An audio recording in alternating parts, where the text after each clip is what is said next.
The governor does a school tour, and cameras are coming to more courtrooms. We'll talk about it next on Capitol View.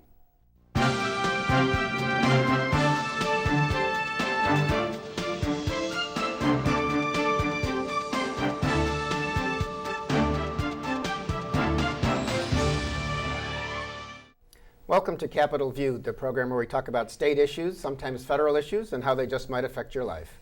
I'm Bernie Schoenberg from the State Journal-Register. Yes, the state is still at impasse, but there's all kinds of other stuff going on, and we've got an election on the way. Here to talk about it with me today, various issues. Jordan Abudayyeh is back. She is State House reporter for News Channel 20 in Springfield. Thank you for having me. You're welcome. Andy Maloney is here, and it's a good week for him because we got some court news. State House reporter for the Chicago Daily Law Bulletin. Always a pleasure. Good to see you. I mentioned as I promoted the show just a second ago that the governor did a school tour. So one of the schools that he visited this week, and this all comes after his budget address, where his main point was give me more money for education, despite the fact we have no budget right now, but do that too. Springfield Southeast High School was one place he went. Jordan, I think you were there. How did it go? Of course, I was there too. But quite script-like. Visits a few classrooms, talks to some kids. Don't know how much of it they actually picked up on. Giving them the Speaker Madigan and the politicians he controls line to some of their questions. I don't know if they're buying that. But yeah, I mean, education's a big point of his. Some would argue that his budget address sounded more like a state superintendent than it sounded like a governor's budget address. He was that concerned with education. But, it's a big point of his. He wants to increase funding. Whether or not that's going to happen, we'll have to wait and see how this session plays out, but that he's making it a point. I thought it was interesting at Southeast.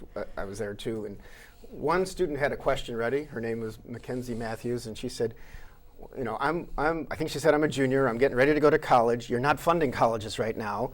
You say you need your turnaround agenda. How does this work? People I know, we might have to go out of state to go to college. And the governor said, I hate that because it's the Democrats' fault. Andy, that's kind of what we've been hearing all along. Yeah, and it's an interesting sort of position to be in, because here he is devoting the budget address to secondary, elementary education. And then at the same time, you've got universities who are still looking for a way to fund MAPs. They've had to lay off some employees. And basically are coming to the state and saying, we've got serious issues. So when you want to say he's sort of picking the early and secondary education and still kind of, I don't want to say ignoring, because it's certainly out there, but not sort of trumpeting. He loves higher education. Yeah. Yeah. But yeah, still waiting to see what exactly he wants to do to take care of that side of the education equation. I will say that the young woman, Mackenzie, at the school, her mom is a union official with the postal workers or something in the post office. So I think she. But it was a not your typical question to a governor from a student. It was a good question we might have asked, but that's because we still have these problems. So. The governor is still saying, he said in his budget address a couple weeks ago, I need some of my turnaround agenda, I don't need it all, but I've got to have compromise. And when he vetoed funding for MAP grants, which is the $2,000 or $3,000 or $4,000 that, I think it's 125,000 students get to go to college.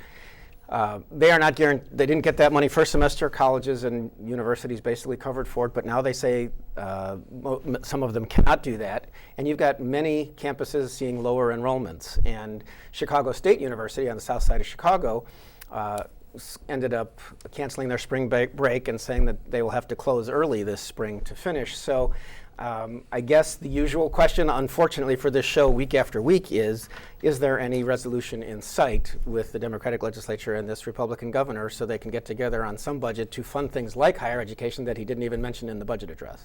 I think we're probably going to get a piecemeal approach. How soon that happens, we don't know. But I mean, there are a couple different plans. The governor was asked during his visit to Southeast High School, what would you support to fund higher education in these MAP grants? There's, some plans tying it to procurement reform. There's Right. other plans tying it to the Emergency Budget Response Act. The unbalanced budget Or the response. unbalanced, sorry. Which is what he called it in his, which we'll get to in a second. But yeah. But yeah, so there's a lot of different things that the governor's saying, as long as you can find some creative way to pay for it, then I'll approve it. And the governor suggested that, for instance, the procurement plan or idea to loosen some of these restrictions on how the state pays for contracts and vendors and that type of thing could result in $500 million, which he says would be enough to Right. pay for MAP grants, if Right. not, the full 721 that he vetoed in the MAP grant bill, which would have covered some other things. And community college And community funding, colleges, too. right. But I think at least House Speaker Madigan's spokesman, Steve Brown, sounded a cautionary note on that, said some of those reforms and that red tape, quote unquote, was put into place, for instance, after Governor Blagojevich. Right. It was safeguards so that Right. you couldn't just have your friends getting the contracts, which is a little bit famous in Illinois. What the Rauner administration says is sometimes it takes 8 or 9 months to buy certain things when it should take a few days or a few weeks.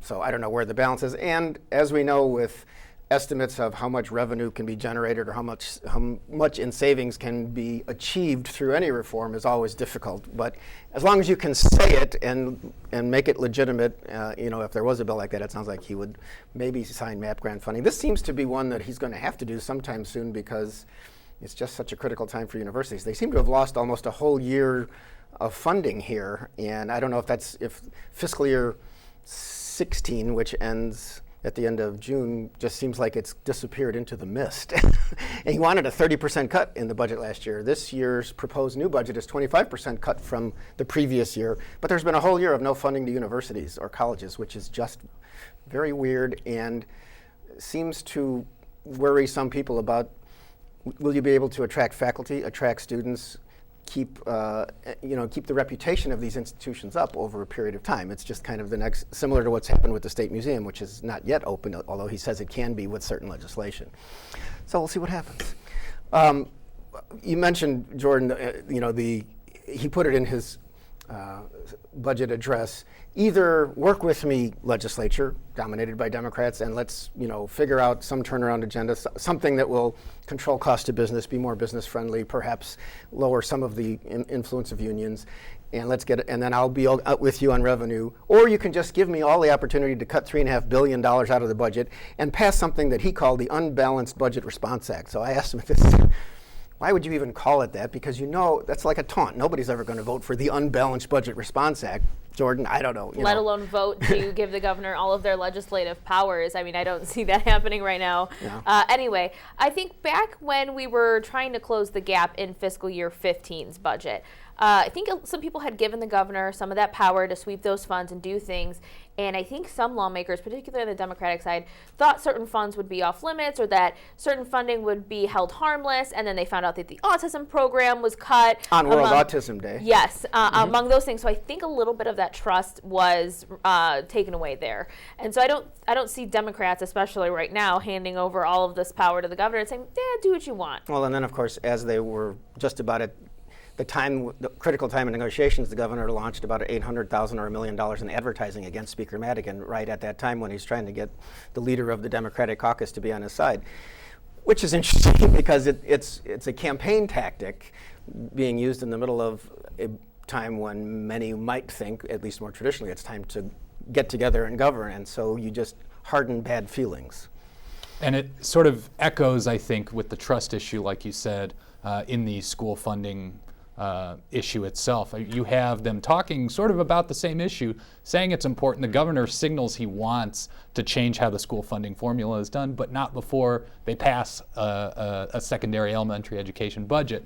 The Senate Dems, the House Dems both say, yeah, well, we're not going to do that because the formula is so unfair and it's exacerbating this disparity that we see between poorer school districts and the wealthier ones, say, for instance, in the suburbs. So there's kind of that mismatch, and almost you can see they don't quite, it seems, trust each other on that issue and other issues like that. Yeah, well, the governor says no school district should lose, and Andy Maloney from Macoupin County member of the state Senate who's been pushing reform for a couple of years on the school formula says somebody has to lose unless you put a bunch more money into it. So the richest districts, which get most of their school money from property taxes, are going to have to get a little less from the state, and those are mostly in the suburbs, in order to fund school districts, inner city and small towns downstate.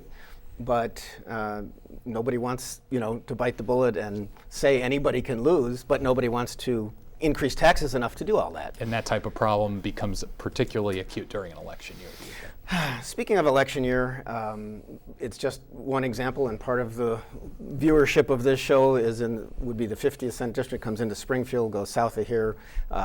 Sam McCann is a state senator, 50th District, lives in Macoupin County. Bryce Benton is a state policeman who is he's gotten more than $1.3 million in backing from an independent group, which is funded by things including the Turnaround PAC, which the governor and Sam Zell, former owner of the Chicago Tribune, gave $4 million. The governor gave $250,000. This PAC gave somebody named Dan Proft and Liberty Principles PAC $1.8 million just a few weeks ago. Proft has spent more than $1.3 million for Bryce Benton for ads that mostly make Sam McCann look bad about mileage he's claimed from his campaign, etc.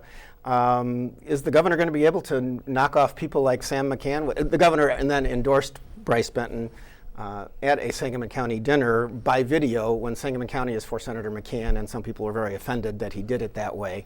And I asked him about that at this event, and he said, "I'm not talking politics today." So will the governor win or lose these various battles across the state that he's picked with people that are not on his side? That's a great question. I think the poll that I've seen the most recently had them pretty close. Yeah, and that was a bit of a surprise. But yeah, yes. yeah. Mm-hmm. You're talking about a state Senate election, which may not be very high salience or what have you. But if he does win, I can't say for sure he is going to win that particular, the governor. The governor, right, which would be the Bryce Benton state policeman replacing Sam McCann, who voted with the unions on some things and is getting some union financial support. Right. But certainly if he does, it sends a message to any other Republican who might go against one of his items in the future. And same way on the Democratic side, when you have races that, for instance, Ken Duncan race, right. Where the Democratic state representative from Chicago, who has kind of taken on Madigan and said, "No more plantation politics for me," and now has an opponent, right. And exactly. lots of craziness going on. Right. So if the leaders, in essence, win those battles, then I think it sort of stiffens people up and maybe brings them more in line going forward. And it's hard to imagine those two sides being more kind of split right now with the budget impasse, but that could be one result. No matter what happens, you still have a strong majority of Democrats, even though, people said it was a veto-proof majority. That has proved untrue because Ken Duncan won't vote with the Democrats, and there's another one or two that often don't. Right. So, and they have just enough for overriding vetoes, which they haven't really been able to do, unless the governor has asked for it in a certain case. Yeah, I guess this election cycle I've learned that I'm going to stop predicting things because in every race... You should have my column because I have to. I don't think I could predict a single thing that's going to happen in this coming election. But if Sam McCann does lose, this sends a very strong message to those lawmakers that you better fall in line.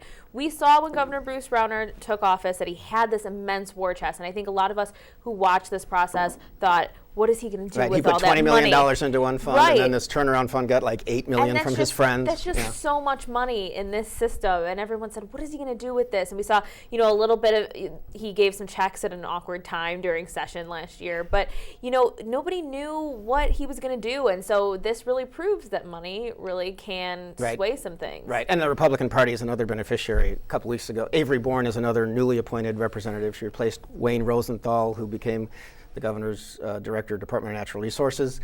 The governor gave 1 week $900,000 to the state Republican Party. The next week, the state Republican Party spends an independent expenditure advertising for Avery Bourne, which that and other things, $250,000. I mean, that's a lot of money for one of these races. These candidates often could take months to raise $50,000 on their own, and you get this $250,000 just immediately. Yeah, to me, it's interesting at a time when money in politics is so closely watched. It's a big topic lately to throw that kind of money around. I don't know if the governor and his team are just hoping nobody pays attention to it. But I mean, it's hard to look at that and say he's not buying loyalty at some point. So well, he would just say the Democrats always do this and the unions give to them. And there is some truth to that. It's just that he is overpowering, and so they're trying to keep up now. He always calls the unions the special interest in government. How is him and a few of his rich friends putting money towards candidates they want not the special interest as well? I think if you're going to fight against special interests, you really have to do it. Well, we will see how the public votes on this, and we will know. Actually, it's less than 3 weeks away when the March 15th primary comes. So we will see how that goes, and it is interesting to watch. And boy, will all of us reporters be happy when that one's over. But anyway, cameras in courtroom. Andy, you report for a publication that particularly deals with legal issues. What's going on? So basically, we've had news cameras, video, photo cameras allowed in local courts throughout the state since 2012. This was a big issue for former Chief Justice and still Justice Tom Kilbride. And it's continued into the tenure for Chief Justice Rita Garman. Basically what the court did this week is said, hey, we've slowly sort of rolled this out over the last 3 years. It's in about 40 counties, 15 of the 24 judicial circuits now, and we haven't had any problems with it. In fact, everybody seems to like it. That includes members of the media, members of the public, and members of the judiciary. So since it's going so well, basically we've called it an experimental basis. Right. Did they call it pilot? It's a pilot project, yeah. Right, exactly. So they're basically removing that tag from it and saying this is going to be permanent going forward. This is going to be more the rule rather than the exception. Now, there's still a lot of strings that local courts sort of have to pull, or I guess they get approval, rules they have basically. To follow, yeah, rules they have to follow in order to be certified for this. And just because a certain county or a certain circuit gets approved doesn't mean that cameras are allowed in every single trial and every single courtroom. Right. But no child abuse, I don't know about divorce. You can never show the jury no matter what, things like that. Right, and there's even restrictions just on physical space. You know, some courtrooms are small. We don't have a lot of space for all these news cameras and everything. But it is part of a broader movement, I think, at least one that the court itself wants to emphasize, and that is trying to open up and be as transparent as they possibly can. That's manifested in other rule changes throughout the years. You know, one of the knocks on this idea, I guess since the OJ trial, because California was doing this so early, is, it might make people grandstand and it slow the process. The lawyers will be showing off and maybe it'll hurt the victims. Do we have any thoughts? Obviously, the Supreme Court thinks that that's not the case at this point. Yeah, well, I think, and you'd have to talk to Jordan about what it's like to be on camera, but I think for some people, especially in that type of situation, the urge might be there to kind of be dramatic or something like that. But the chief judge in, I think, the 20th Circuit, which is up north, Winnebago County in that area, said, I actually think it's improved. Things so far, because people are sort of, right. People are on their game a little bit more. You may find some instances where it's hard for people not to kind of drum things up or misbehave or whatever. But we're not going to see, I don't think, at least anything like the OJ trial in the local courts here in Illinois. Well, let's hope we don't have such a case. Jordan, as your TV station, you pay attention to things that get ratings, sweeps week, all that. But what's the view, if you can say, of the potential to cover courts? Obviously, not every, it can be really watching paint dry, listening to some of these cases, but obviously there are high points to everything in particularly interesting cases. Yeah, Any I thoughts? think for us, we're going to cover what's happening in the courts no matter what. And so just by not allowing cameras into the courtroom, that just makes our job more difficult, but it doesn't change the coverage of the case. So I think just having the camera in the courtroom and being able to hear things instead of having a reporter relay them back to you after they happen, I think it will draw more attention to cases. But again, people are only going to be interested in really big cases. They're not interested in like the traffic accident that happened yesterday. And so the only cases that are going to draw the media attention and the want for cameras are the ones that everybody's covering, which tend to be higher profile murders, things like that. So, is it going to draw attention to cases? I'm sure it is. Yeah. But I think once it wears off, I think people will just be used to seeing the video from the courtroom. And that'll become normal. We'll see where it goes. And I know one of the rules, I think, is that a judge will, you can argue if you're one side or the other, we prefer this case not to be on camera, and then a judge might have to rule one way or another. Right. And I think we're going to be more conservative about that. I'm just guessing in Central Illinois than perhaps some other places, but I don't know that for sure. We'll see how it plays out with the judges we have. Sure. Yeah. So, on another court issue, we have a U.S. Senate race. Mark Kirk is the front runner, obviously, and the incumbent Republican U.S. Senator.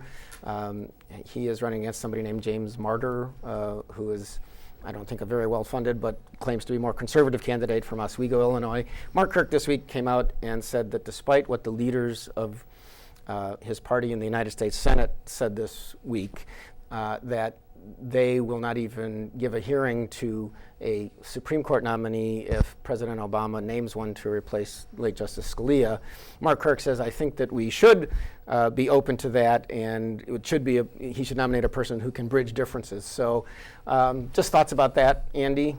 Yeah, he's, when we were looking at the 2016 race, a lot of people circled Mark Kirk in Illinois and saying that he is probably one of the more vulnerable senators. You've got a GOP that is trying to, I think, be more conservative in a lot of ways, and yet he's representing Illinois, which obviously has moderates and leans Democratic a lot of times in presidential races. So this seemed like a position for him to stake out politically that made sense, at least from a distance.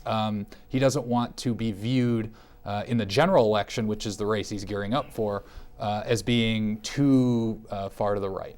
And so to just say, basically, I think we should hold hearings on a Supreme Court nominee from President Obama while he's still in office because he has that constitutional ability, that should be how it operates. He wrote an editorial in the I think it was the Sun-Times, right? Right, Sun-Times. That basically said, when I suffered my medical injuries and recovering from that, I basically focused more on representing the people and the Constitution, and this is what the Constitution says. It says we have to give a hearing to the president's Supreme Court nominee. Well, yeah, it did fit in with Illinois being kind of centrist and not having the strong right Republican Party that some people wanted to have, but generally the winning governors have not been there. Right. So we'll see. I don't want to be Mark Kirk in this election, so he's got a tough line to walk. He does. Have we seen much activity at all in Central Illinois on this U.S. Senate race? I know on the Democratic side, Tammy Duckworth, Congressman from northern suburbs, Andrea Zopp, former president of Chicago Urban League, Napoleon Harris, a state senator from Chicago area, are the three Democrats in the running. Tammy Duckworth is considered, I think, the front runner, and she has recently been endorsed by Sangamon County Democrats and is sharing their headquarters as her downstate field office. But I haven't heard much about this down here. I did start seeing a TV ad for Tammy Duckworth this week, so she'll have most of the money, I think. Yeah, I think we're going to see it, after the primary, more towards the general. A lot of the primary is focused in Chicago because a lot of the people are from there. She's from the suburbs. I don't see us getting a whole lot of play down here. I think a lot of people look at Central and Southern Illinois as Republican County, and so I don't think we're going to get a whole lot. I think you have more play north. We will see where it goes. One thing back to kind of state issues, the Illinois Municipal League, Brad Cole is their exec director. They had, and some mayors showed up, including the mayor of Chatham, talking about a wish list of legislation. They want more home rule units, more power to local governments. They want it to go down to